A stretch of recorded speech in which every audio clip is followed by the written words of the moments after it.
The fire commissioner and a surprise guest who once won a city beauty contest and is now a local legend. The Point starts right now.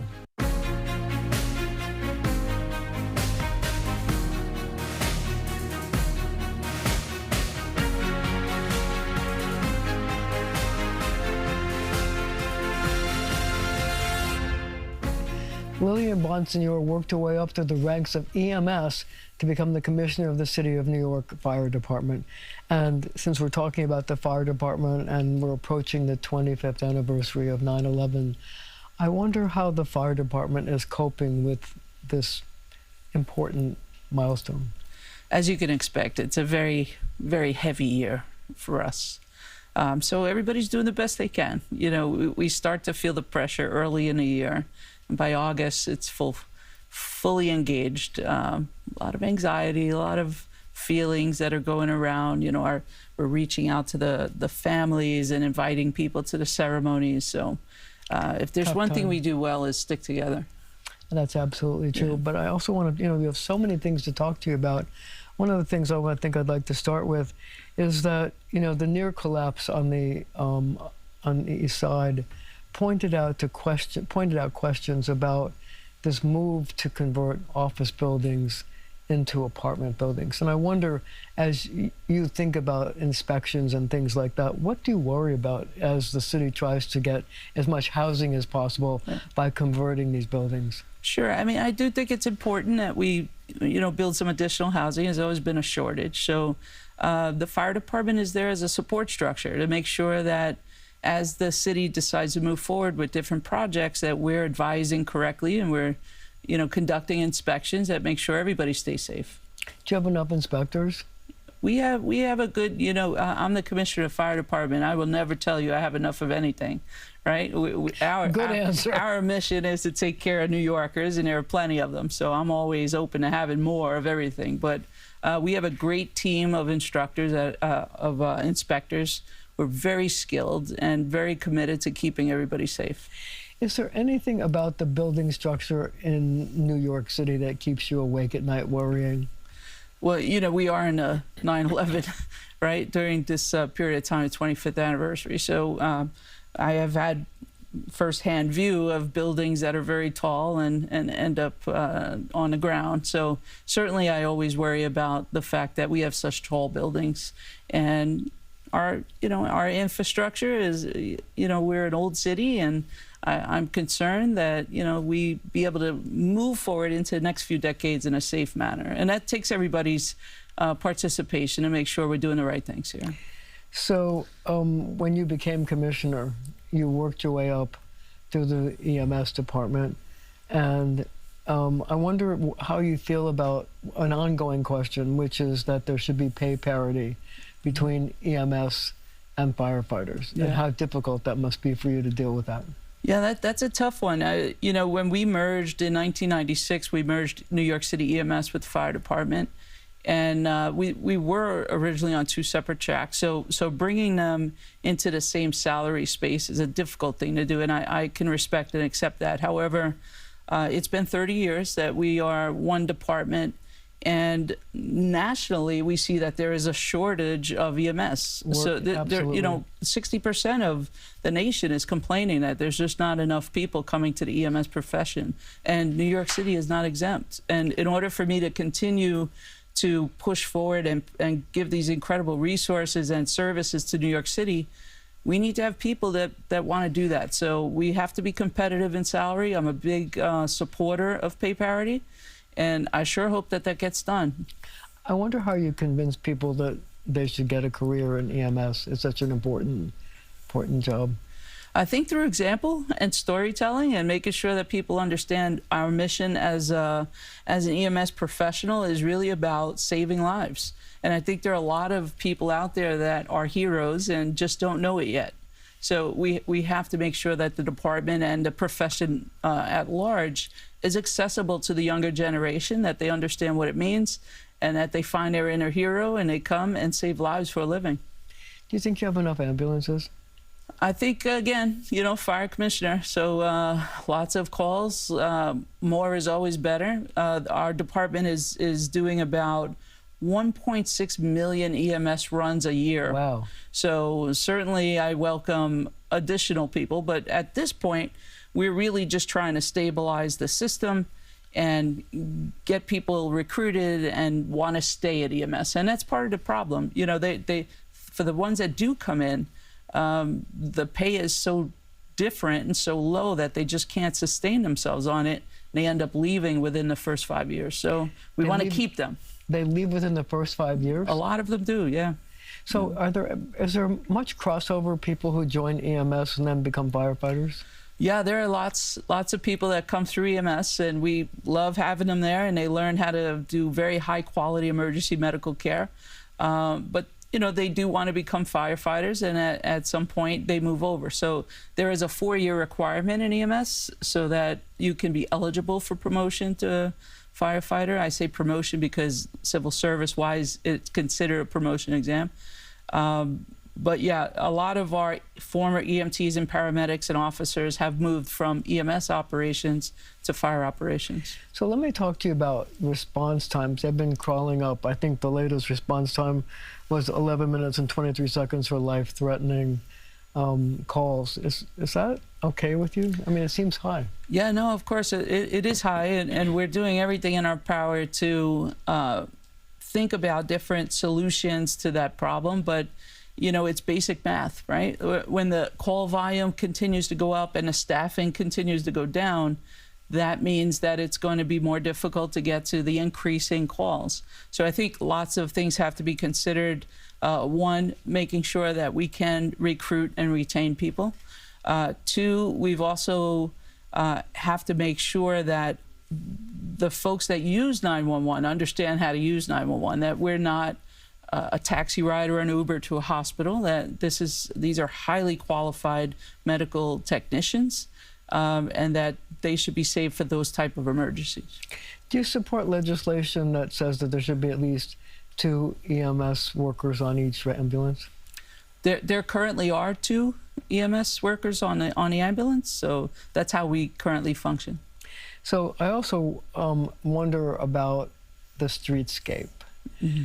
You know, there have been some complaints that it's difficult for ambulances to get through because we have bike lanes and bollards that are trying to slow down traffic for congestion pricing. And I wonder if any of those things are making it more difficult for your ambulances to get through and your fire trucks to get through, and if that's in effect helping or hurting your response times. I think it contributes. I think, you know, traffic mitigating efforts are designed to slow down traffic, which are designed to save lives, right? And it does that. It achieves that. It slows down traffic, but it also slows us down. And we're trying to maneuver within the other traffic that's being slowed down. So I think in that sense, it does impact us. But the other side of the coin there is things like bike lanes and these different plans to slow things down also save lives. And as an agency whose only mission is to save lives, I understand that those things are necessary to protect people. So we have been fighting fires and treating New Yorkers for 161 years. And the city did not look like it does now 100 years ago, and it will not look like it does now 100 years from now. But we will continue to adapt, and we will continue to find ways to get to the folks that call 911 and need us to be there to protect them. And we'll do that for as long as we have to do that. You know, I've been covering the fire department for more years than I care to let you know about. But one of the ongoing discussions has been whether there should be 5 men in a truck. And I know that some mayors have tried to reduce it to 4, and that puts special staffing problems for you because then 2 trucks have to respond. Mm-hmm. I wonder how you feel about it. I know you have to cope with whatever the city gives you, but do you think a 5-man truck is a more efficient way to run the department? Yeah, you know, we've been in a configuration of 4 people and an officer for quite some time now. So we do a great job the way it is. Do I think more is better? Yes. Always, right? I always think more is better. But right now, the focus really is on getting 2 people in an ambulance, right? Like we are so challenged when it comes to staffing EMS that before I would think about putting a fifth person on an engine company, I want to make sure we stabilize EMS. So do I think 5 on an engine works? Absolutely. I think that's a great idea. But our primary concern right now is making sure that we can staff all our ambulances. So do you think pay is going to be really important in attracting more people to the job? I do, because I think we're the most recognized, greatest fire department in the world. You are. And I think we would attract the highest level of talent if they could afford to come here, work here, and live here. And on that note, we're going to have to leave it right there for now. But up next, a woman who was Miss Subway in 1959 and just kept riding the rails into legendhood.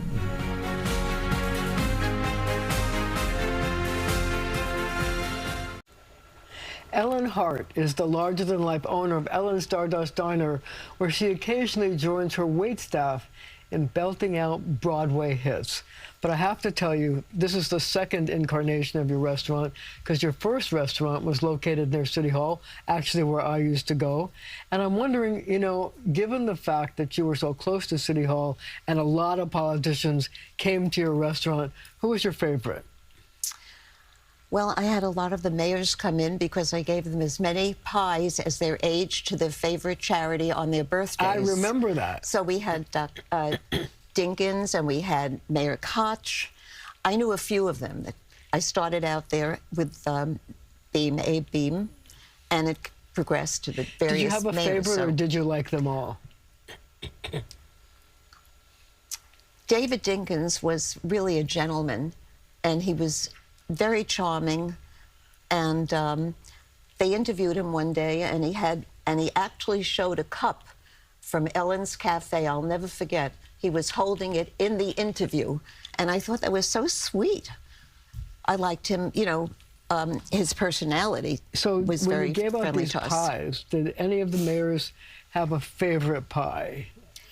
Well, I'm trying to go back like 1980s, but I think Mayor Koch liked apple pies. I think Mayor Koch liked all pie. Probably. He was a serious eater. So here's the question. Yes. You were Miss Subways in 1959, right? Yes. How did you go from being Miss Subways to the restaurateur to the stars? Well, what happened was my husband and I, at the time, he passed away about 16 years ago, my husband went into the coffee shop business. He went in with a partner and bought the partner out, and that was a 270 Broadway, New York State building. Right. And I joined... Across from City Hall. Yes, across from City Hall, and they expanded it, and my husband named it after me, and I got involved. And I was the hostess with the mostest, I would say. And you had all the pictures of Miss Subways. All these wonderful people. All around the yes. restaurant. And I was a Miss Subway 1959. So I decided, a lot of the ideas were mine, I must say. I decided that we should have a Miss Subway contest again, and we should have reunions. So we invited the couple that I knew at the time, and it mushroomed, and we had 200 Miss Subways come back in 1983. That's incredible. And we started with Miss Subway reunions. And it dwindled down to a precious few, I must say. And the last one we had was this year. You had one this year? Yes, we did. And how many people came? 10. That's great. It started in 1941 and ended in 1977. Why did the city do this contest? I mean, how was... It was because of the pinups in the war years, World War II. They had a Betty Grable pinup, and the soldiers would always stare at Betty Grable and wish that she was their girlfriend. And the subway system decided that they could have a pinup in the subways. And John Robert Powers was involved, and he was the one that initiated, you know, picking them and so on. And we started in 1941 with Mona Freeman. She was the first one. So let me ask you this question. So you went from the cafe to Ellen's Stardust Diner, which is a huge fixture in the Broadway area where tourists flock. You have to stand in line to get into your restaurant. Right. How did you come up with the idea of having your waitstaff sing Broadway songs? Well, what actually happened was it was happening, 50s diners were happening in California. There was Chevy's in San Diego and other 50s diners. And my husband and I decided to go to California and see what it was all about. And thought that, gee, it could work in New York. We started on 56th Street and 6th Avenue, and without singing waiters. But when the lease was up, we moved to 51st and Broadway, which we thought was a bigger and better space. And some of the waiters that started to apply were singers. You know, today they sing, they're actors, they want to be on Broadway, which they are on Broadway, actually. And we started with a few of them. And I actually sang the national anthem in the Ranger Knick games in the 1980s. You did? Yes, I was one of the rotating singers. I would get 2 free tickets and $25, and I gave away the tickets because at the time, I didn't have a clue about the Knicks. Now I think I would be more interested in watching. So you often go to the restaurant and you actually sing. Do you have a favorite song there? When I get up and sing, or in general? When you get up and sing at the restaurant. Well, you know, I can't sing today's songs. They have a different style. They have more of a belt style, and I'm used to the old style, soprano-y kind of singing. So I could have danced all night, If I Loved You. Those are wonderful songs. You know, Getting to Know You is a good one, and a good opener. So let me ask you this question. You look great. You told me secretly how old you are. I won't tell people on TV. I don't mind. It's out there. I mean, 1959, how much can you lie? She's 85 years old.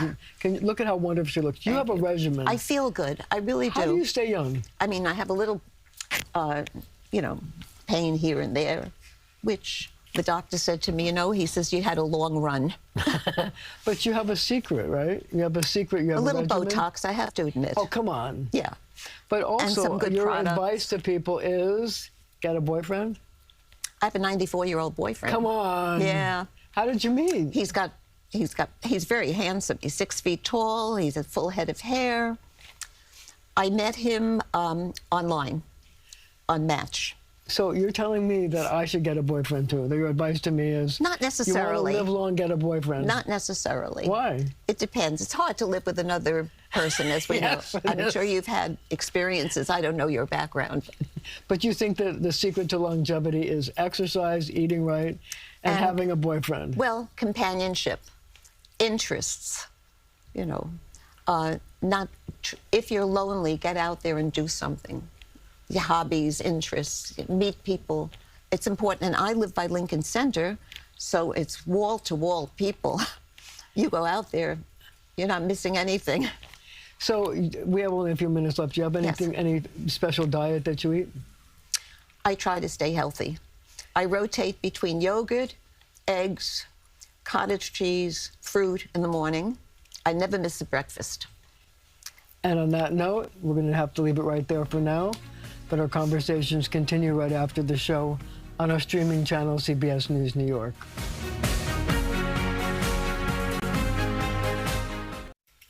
Thank you for joining me. Can you afford to go out on a date, even if it's just for coffee? Turns out even a coffee shop meetup can be a bit pricey for some New Yorkers who are looking to find free stuff while looking for the right stuff. They're weighing in on your point. How much should a first date cost? First date? First date. Ha!